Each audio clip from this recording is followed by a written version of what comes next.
Flemings, and I have the distinct honor today of interviewing Seth Godin. And it's really an honor to be able to interview him. He has the number one marketing blog on the planet. He is the author of a dozen best-selling books from Purple Cow, Tribes, The Dip. And again, you just recently published, in my opinion, your most profound book, which is Linchpin.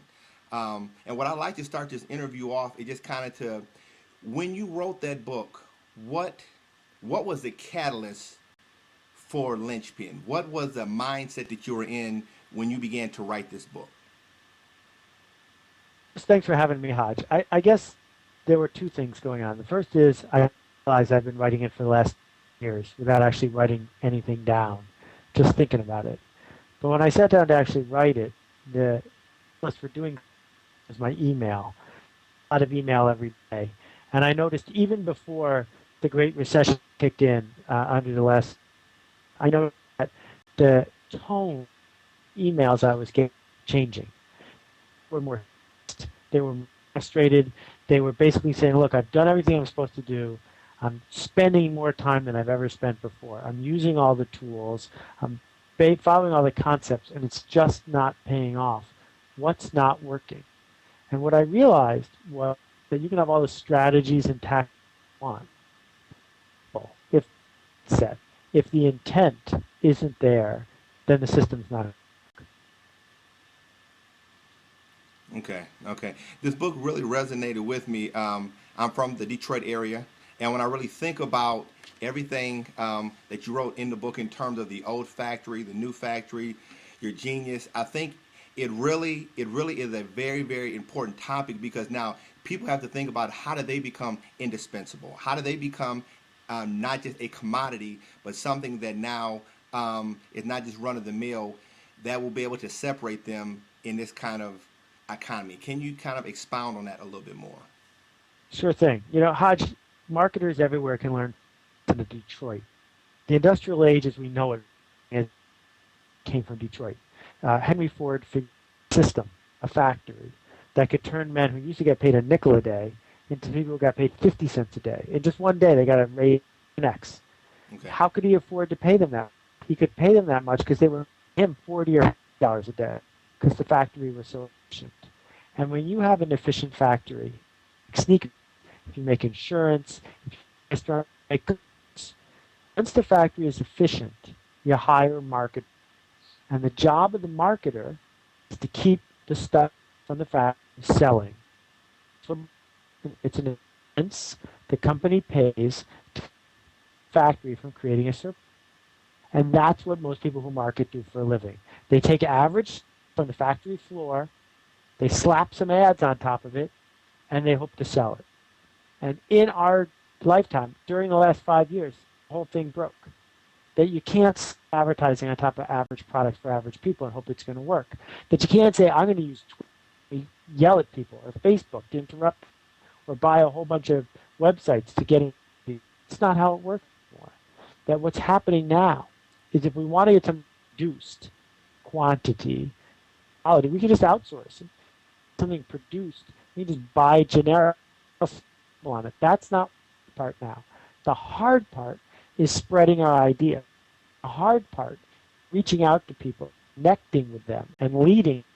That is what we need individuals like you who are going to make a difference to people who are going to do what I call art.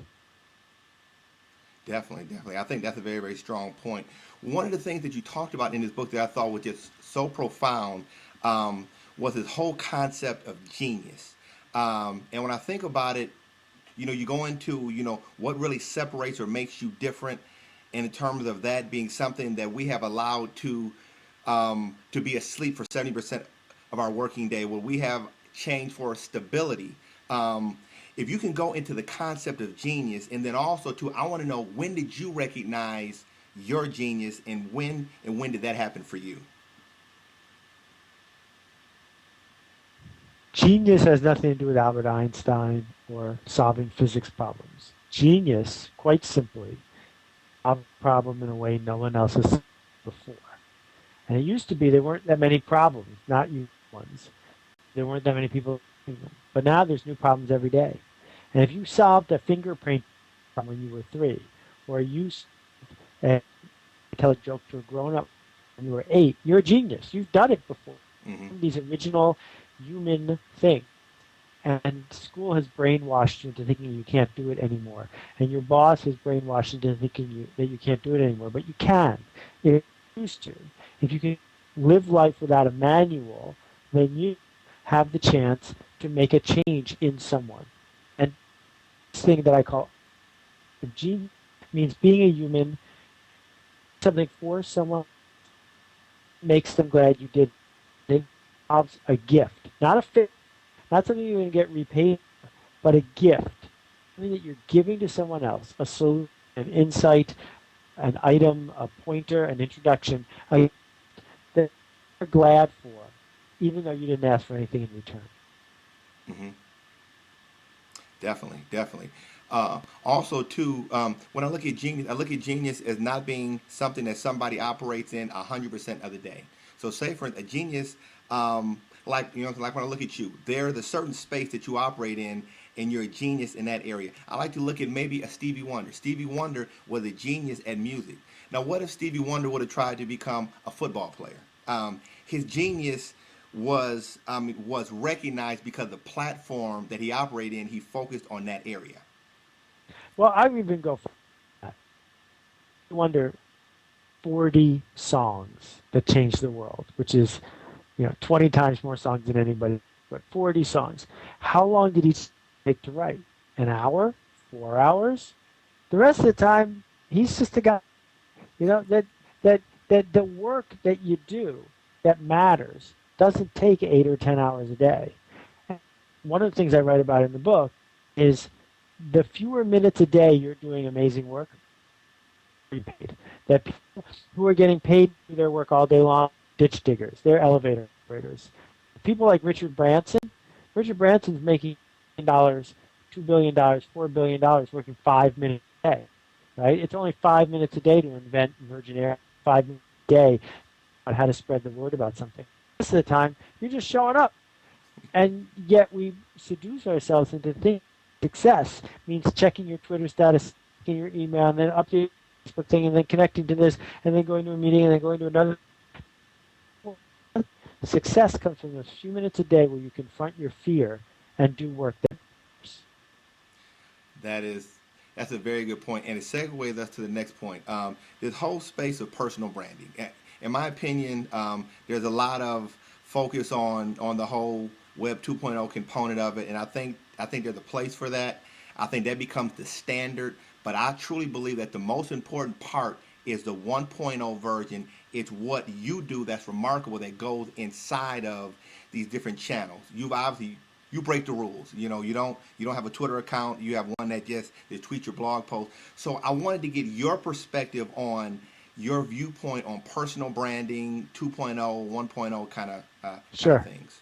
Well, personal brand, right? It may be invisible. It may be one that no one's interested in. It may be boring. It may be discussed, but everyone has one. And your personal brand is the story you tell about yourself.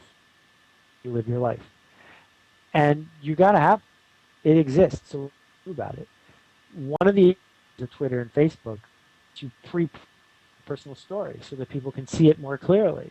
Uh, but the same thing happens the way you choose to be in the world, and the way you choose to manage people, and the way you choose job. These are all that you're going to take to communicate your story to people in the outside world. So I think we have to be really aware of the choices because and they are going to be seen.